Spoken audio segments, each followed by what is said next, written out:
নমস্কার, আমি সুধন বোস। আপনারা দেখছেন WBN ইন্ডিয়া। সন্দেশখালী ও নন্দীগ্রাম যে আন্দোলন এক করে দেখার চেষ্টা হচ্ছে, সেটাকে বামফ্রন্ট চেয়ারম্যান সম্পূর্ণভাবেই বিরোধিতা করলেন এবং তিনি তার আপত্তি জানালেন। তিনি কি বলতে চাইছেন? সন্দেশখালীতে মানুষ বলছেন, আমার জমি নিয়ে নোনা জল ঢুকিয়ে ভেরি করা হয়েছে। নন্দীগ্রামে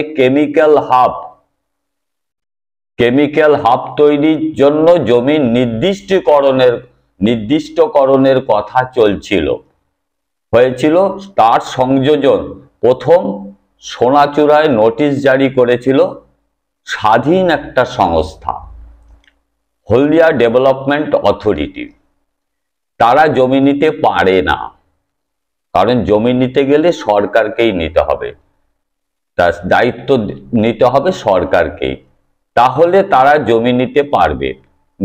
নন্দীগ্রামে 1 ছটাক জমি যখন নেওয়া হয়নি, প্রসঙ্গত সন্দেশখালীর ঘটনা সামনে আসার পর থেকে নন্দীগ্রামের সঙ্গে খালি বারবারই একটা তুলনা টানা হচ্ছে। আমরা দেখতে পাচ্ছি যে নন্দীগ্রামের আন্দোলনের সঙ্গে বিরোধীরা একটা এক করে দেখতে চাইছে সন্দেশখালী আন্দোলন, সেটা বিশেষ করে বিজেপিকে দেখা যাচ্ছে। সাংবাদিক সুমিত বন্দ্যোপাধ্যায়ের স্মরণে শনিবার কলকাতায় একটি সভাগৃহে আলোচিত সংবাদ মাধ্যমের স্বাধীনতা, সততা ও নিরপেক্ষতা যে কি বিপন্ন, এই ব্যাপারে একটা আলোচনা সভা ছিল। সেখানেই এসেছিলেন বিমান বসু। সেখানে তার বক্তব্য, তিনি এটাই বলেন যে খালি দেখা যাচ্ছে যে সবাই চেষ্টা করছে বলতে যে নন্দীগ্রামের আন্দোলন এবং এই সন্দেশখালী একই জিনিস, কিন্তু সেটা নয়। সেটা যে নয়, সেটা কিন্তু আমাদেরও কিছুটা জানা আছে। যদি বলেন কেন? ওইখানে সরকার নোটিশ দেয়নি একটা কেমিক্যাল হাব হবে, সেখানে জমি অধিগ্রহণ করা হবে, তাও সেটা একটা প্রাইভেট কোম্পানি নোটিশটা দিয়েছিল। যারা কেমিক্যাল হাব করবে তারা নোটিশ পাঠিয়েছিল, সেই নোটিশের কোনো ভিত্তি নেই, তারা জমি নিতে পারে না, তাতেই সেই আন্দোলন সংগঠিত হয়েছিল। আর সন্দেশখালীতে আমরা কি দেখছি?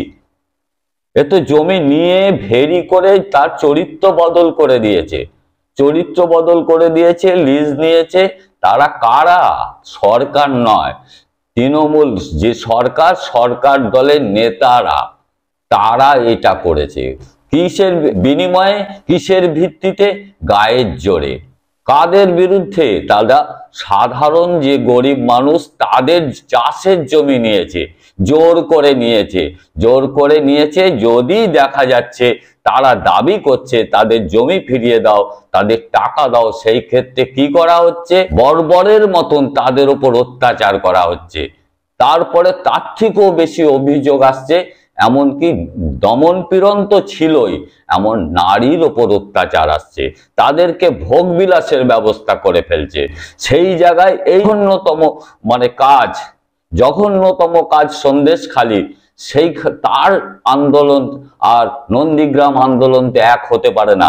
এই সন্দেশখালীর লোকেরা নিজের প্রাণ বাঁচাতে এই যে সরকারের যে নেতারা আছে তাদের থেকে বাঁচাতে, সরকারের পুলিশের থেকে বাঁচতে, তারা এই বাধ্য হয়ে মাঠে নেমেছে, ময়দানে নেমেছে, বিক্ষোভ দেখাচ্ছে তারা আজকে বাধ্য হয়ে। কারণ আপনারা ঝাঁটা নিয়ে বেরিয়েছে, ঝাঁটা নিয়ে তো কোনো মানুষ মেরে ফেলা যায় না, আমরা তো সেটাই দেখলাম। তারা এই বিক্ষোভটা দেখাচ্ছে, মনের ক্ষোভটা দেখাচ্ছে। তার কারণ কি? এই যে ঘটনাটা ঘটছে, এটা একদিন দুদিনের ব্যাপার নয়, 13 বছর ধরে ঘটছে, 13 বছর ধরে এটা হচ্ছে। আজকে তাদের ধৈর্যের সীমার বাঁধ ভেঙেছে। এটা হচ্ছে গণ আন্দোলন হয়, এটাকে গণ আন্দোলন বলে। কারণ আমি দেখছিলাম সুমনদের ঘণ্টাখানেক সঙ্গে সুমনে রাজীব বন্দ্যোপাধ্যায় বলছিলেন যে, রাজীব বন্দ্যোপাধ্যায় প্রাক্তন মন্ত্রী তৃণমূলের রাজীব বন্দ্যোপাধ্যায়, তিনি বলছিলেন নন্দীগ্রাম আর সন্দেশখালী এক নয়। ঠিকই বলছিলেন, এক নয়। তবে তিনি যেটা বলতে চাইছেন ঠিক তার উল্টোটা। উনি বলতে চাইছিলেন যে নন্দীগ্রামে প্রকৃত আন্দোলন, প্রকৃত সাধারণ মানুষের স্বার্থে মমতা বন্দ্যোপাধ্যায়ের নেতৃত্বে সেই আন্দোলন একেবারে সাংঘাতিক ন্যায্য অধিকার আন্দোলন হয়েছে। ওখানে তারা অনেকটাই বলতে পারেন যে কোনো জায়গায় মিসলিড হয়েছে, মানে ভুল বোঝাবুঝি হয়েছিল, কারণ জমিটা নিয়ে নেওয়া হয়নি। আর সন্দেশখালির ক্ষেত্রে এটাই দেখছি যে জমি তো নিয়ে নেওয়া হয়েছে 13 বছর আগে, 13 বছর ধরে এই অত্যাচার চলছে, সেটা এই সরকার জানেই না। এরা সব ব্যক্তিগত মালিকানায় নিয়েছে। সেখানকার এক একজন শেখ শাহজাহান, শেখ সিরাজউদ্দিন, শিবু হাজরা, উত্তম সর্দার, এরকম না অজিত মাইতি এসছে, চোরেরা একত্রিত হয়ে সাধারণ মানুষকে পিষে মারবার ব্যবস্থা করেছে, পিষে মারছে ওখানে। সেইটা প্রকাশ পেতেই এই বিস্ফোরণ, নয়তো তো এক জায়গায় হয়েছিল বিস্ফোরণ। প্রথম তো আমরা দেখেছিলাম শিবু হাজরার সমস্ত কিছু জ্বালাচ্ছে, তবে এই এতগুলো পরপর নাম আসছে কেন? আসলে এতে সবাই অনেক টোটাল জায়গাতেই হয়তো দেখা যাবে এই ব্যবস্থা চালু রয়েছে। কোনো না কোনো জায়গায় একটা না একটা শিবু আছে, একটা না একটা উত্তম আছে, নয়তো শাহজাহান আছে, নয়তো সিরাজউদ্দিন আছে। সেইভাবেই তারা সেইটাকে চালাচ্ছিল। এটা কি সরকার জানে না? 13 বছর ধরে না জানার তো কোনো কথা নয়। তবে কি ওখানে 25-75-এর একটা হিসেব ছিল?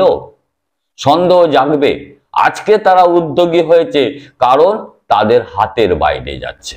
সন্দেশখালীর আন্দোলনের সঙ্গে নন্দীগ্রামের আন্দোলনকে গুলিয়ে ফেলাটা ঠিক হবে না, কিছুতেই করা যাবে না।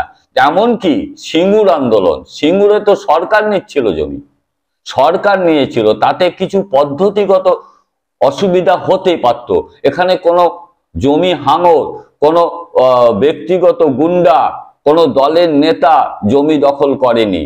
তাদের সঙ্গে সরকার জমি নিয়েছিল। সেখানে পদ্ধতিগত ভুল হতেই পারে, হয়তো হয়েছিল। সেইখানের আন্দোলনের সঙ্গেও এই সন্দেশখালীর আন্দোলনের অতটা মিল যায় না। তার থেকে এই সন্দেশখালীর আন্দোলন একদম অনিবার্য ছিল। কারণ তারা কি দেখছিল? তাদের কাছে প্রশাসন নেই, দ্বারা শোষিত, তারা সব প্রশাসন পুষ্ট, তারা সাহস পাচ্ছিলেন না তারা এগিয়ে যেতে। তারা একটা দিন করে হয়তো মৃত্যুর দিকে যাওয়ার মতন, মানে তার অবস্থা এইরকমই চলছিল, 13 বছর ধরে চলছে।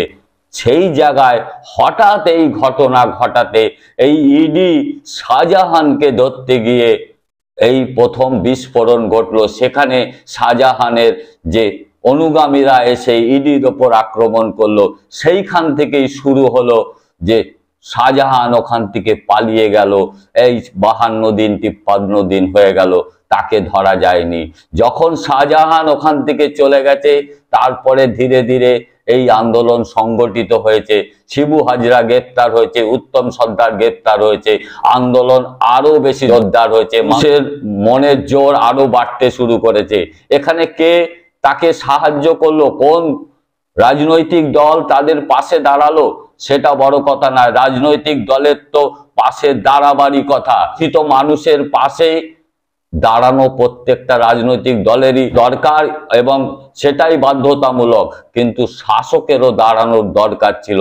সেই ক্ষেত্রে শাসক গোষ্ঠী হয়ে এই কাজটা করছে। অতএব সেখানে বিরোধী দল যাবে, তাদের মানে কথা বলবে, তাদের পাশে দাঁড়াবে, এটাই তো গণতন্ত্র।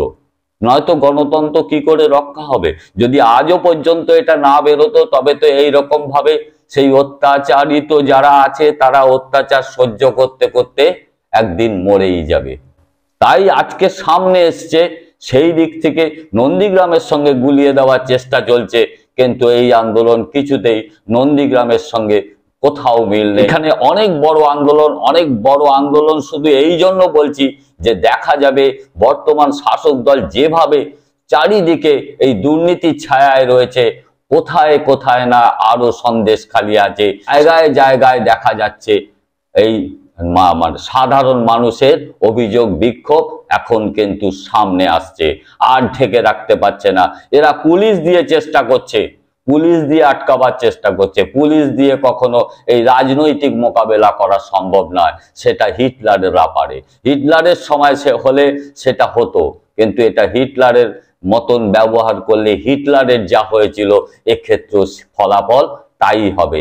আমরা দেখতে পাচ্ছি যে সেই রকমই ব্যবস্থা চলছে, পুলিশ দিয়ে তাদের ধামাচাপা দেওয়ার চেষ্টা চলছে। সন্দেশখালির এই আন্দোলন কিছুতেই আমরা ছোট করে দেখছি না, এবং এটা বুঝতে পাচ্ছি যে আরো হয়তো কত মানুষ এই বিপদে আছে। অতএব এই আন্দোলন যথেষ্ট গুরুত্বপূর্ণ। এই সময়ে বিশেষ করে তাকে অবশ্যই গুরুত্ব দিতে হবে, সাধারণ মানুষকে গুরুত্ব দিতে হবে। যারা রাস্তায় বেরিয়ে ওইরকম ভাবে আন্দোলন করছে তাদেরকে অবশ্যই সম্মান জানিয়ে আমি আমার প্রতিবেদন শেষ করছি। আপনারা আপনাদের মতামত অবশ্যই জানাবেন। আগামী দিন দেখা হবে অন্য কোনো প্রতিবেদনে। নমস্কার।